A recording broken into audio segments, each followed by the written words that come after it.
Well, hello everybody and welcome back to the channel. I'm Richard and this is Lap of the World.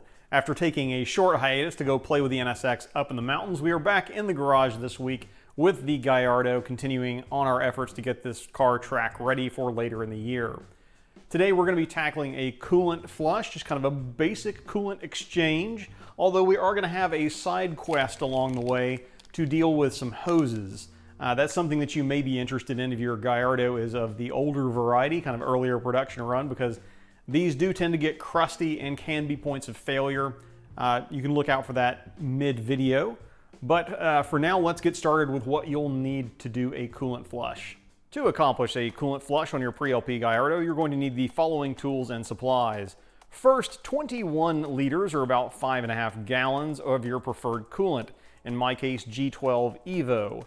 A funnel, some new crush washers for the drain plugs, a T25 Torx driver if you plan to remove the frunk tub in order to burp the radiators, or if you're changing some hoses while you're in there.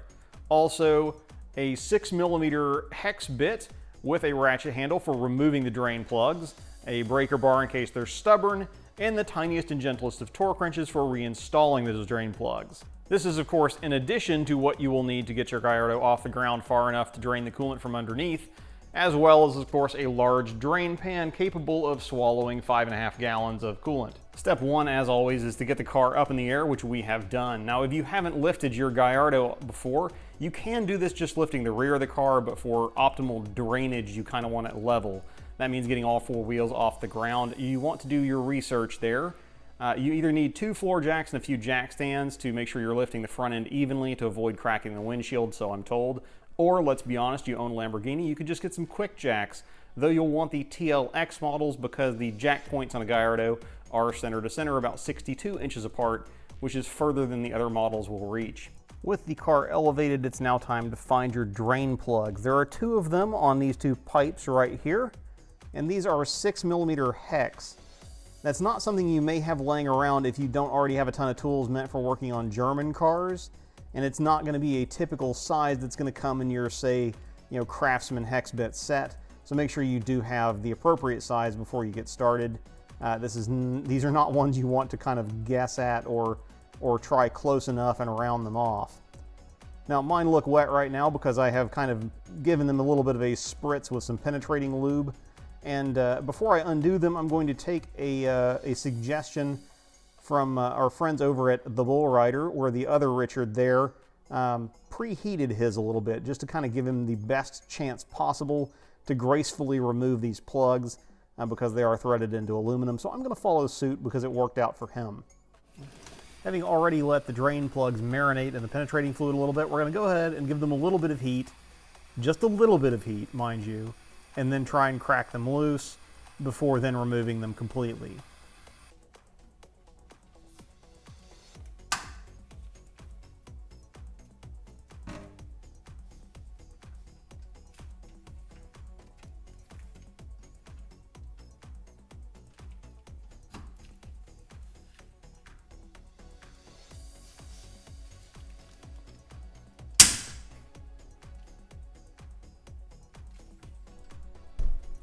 The next thing you're going to want to do is position a large drain pan. Again, a reminder, you're dealing with up to 20 liters of fluid here.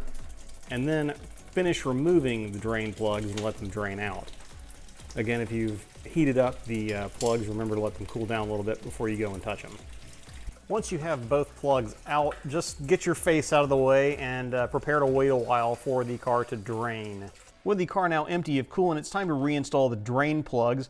In typical fashion, the service manual PDFs that you'll find for the Gallardos do not specify any torque spec for these fasteners.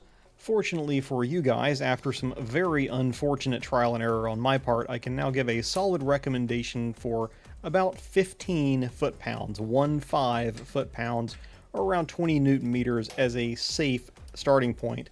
That should also be effective if you're using the OEM aluminum crush washer.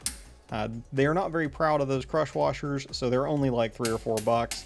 It does not hurt to get the original equipment piece. With our drain plugs now reinstalled and torqued to what we hope is approximately spec, it would normally be time to move directly onto refilling at this point.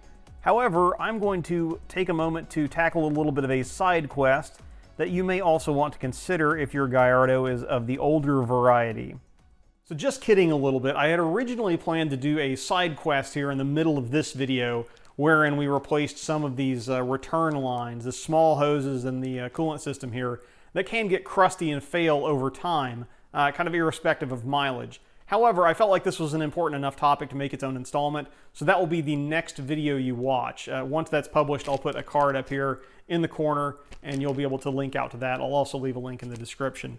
But the TLDW in this case is, these cars aren't getting any younger, and the oldest ones are nearing 20 years old. These things tend to get crusty with time. Rubber has a shelf life that's independent of mileage, although the heat cycles don't help. And some of these will be to the point of being just completely brittle by this point. They are on my car, and I will demonstrate that in that video, or that video, wherever it is. But for now, in this video, we're going to skip directly to filling the coolant system. But please stay tuned for this the hose video and watch that, because I think it will save you a headache. One last thing we're going to do before we begin to refill the car with coolant is a pressure test of the coolant system. Now, I'm doing this in particular because I've had hoses off the car. However, it's not a bad idea anyway, just to kind of get a quick health check and save yourself the headache, because the worst case scenario here is that you refill the car with coolant, put everything back together, start it up, and find a leak. And then you're back to doing the whole job over again, depending on where that leak is.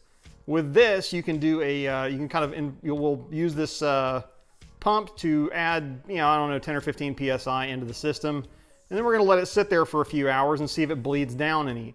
If it doesn't bleed down any, then we know we are airtight and therefore watertight. If it does bleed down some, then we got to pump it back up and go and walk around with some soapy water mix to see where our leak might be. Kits like this are not expensive, but they can save you a ton of headache. They come with a pump, as you've seen on the car, as well as various fittings to fit most vehicles' pressure caps, I've found. I've left an Amazon affiliate link in the description if you want to buy one like this, but you could probably also procure one locally if you were so inclined. Well, folks, this is why we pressure test.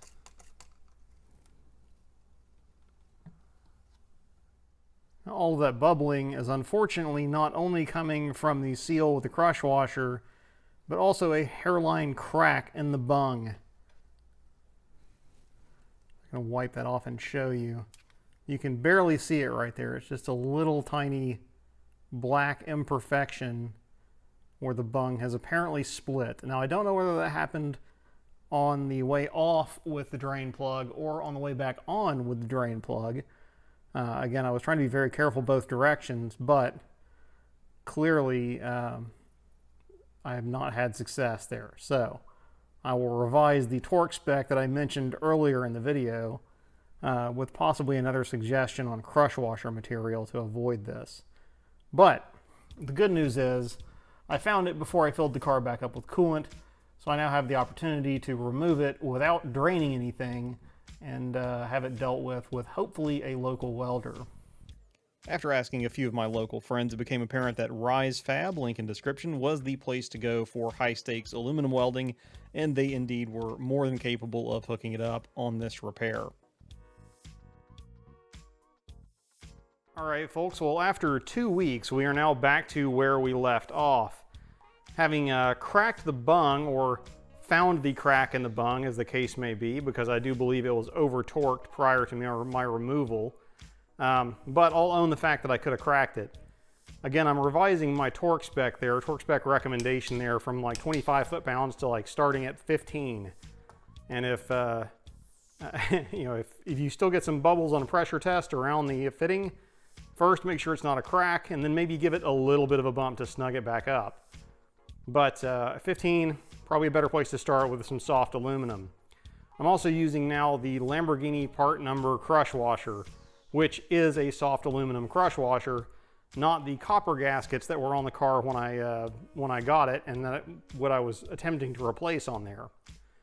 Now the other drain bung I'm not going to mess with because it did tighten up to 25 and isn't leaking, or at least is not as far as I've been able to tell so far. But with our new knowledge, we are now pressurized up to about 10 psi, and we're going to give this, I don't know, overnight, you know, 5 to 10 hours, something like that, to make sure there are no slow leaks anywhere.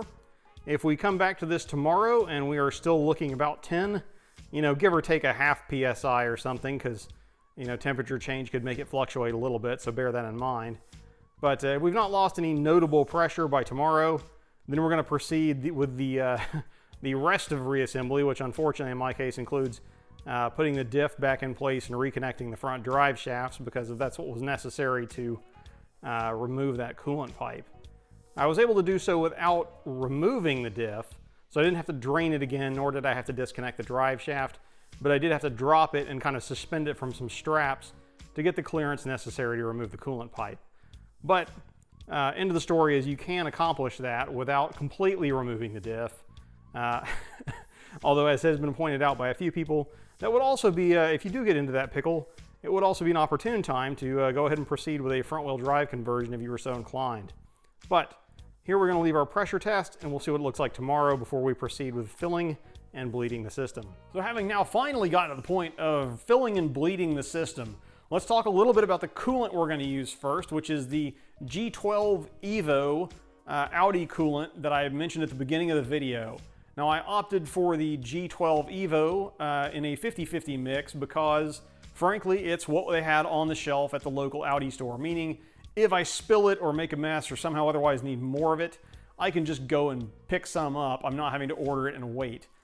In this case, the 50-50 fortunately was priced commensurate versus a concentrate, so it's basically half the cost of the concentrated version. So I don't feel bad from that, from an economic standpoint, taking this route. And it should be, from my research, please independently verify this, but the G12 Evo should be fully compatible with even the early Gallardo's coolant systems. But what we're going to do is we're going to start by adding probably 3 or 4 gallons of the 5.5 gallons that it should take, 21 liters. I bought 6 gallons, so I should have a little bit of wiggle room there. And we're going to add probably 3 of those, and then we're going to start to really pay attention to making sure we don't make a mess, because at some point in there with the air in the system, the reservoir is going to fill up before you've put in all of your coolant. When that happens, what I'm going to do is go up to the front of the car where I've left the frunk liner removed, and I'm going to kind of squish the radiator hoses gently a little bit just to see if I can exercise out some of the bubbles in the system, and then continue filling that way. Once that has stopped yielding any results, at that point in time, you turn the car on, fire it up, and let the coolant circulate fully through the system, and you should see it drain out of the expansion tank.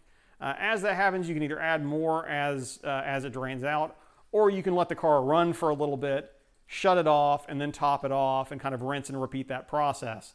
Again, once the level stabilizes, and you're shooting for, according to the manual anyway, about 5 centimeters below the coolant neck. So, you know, what is that, 2 and a bit, 2.5, almost 3 inches probably below the top of the coolant neck, or just above the, if you have the old metal expansion tank like mine, that'll be just above the middle seam there that you're shooting for the max level.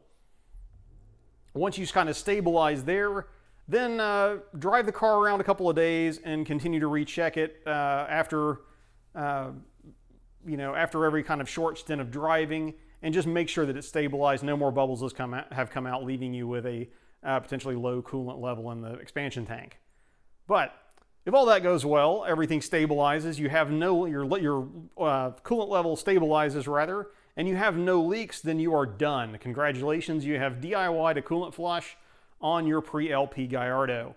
And that is where we are going to call it here. We thank you for watching. We hope you found the video informative, if not entertaining, and maybe it's convinced you to tackle this as a DIY yourself, or maybe it's convinced you not to and to take it to a professional. In either case is a fine way to live. One of them is going to be a little more expensive, but a lot less effort. But that's where we're going to leave it for today. Again, thank you for watching. I'm Richard. This is Lap of the World, and we'll see you all in the next video, if not at the track.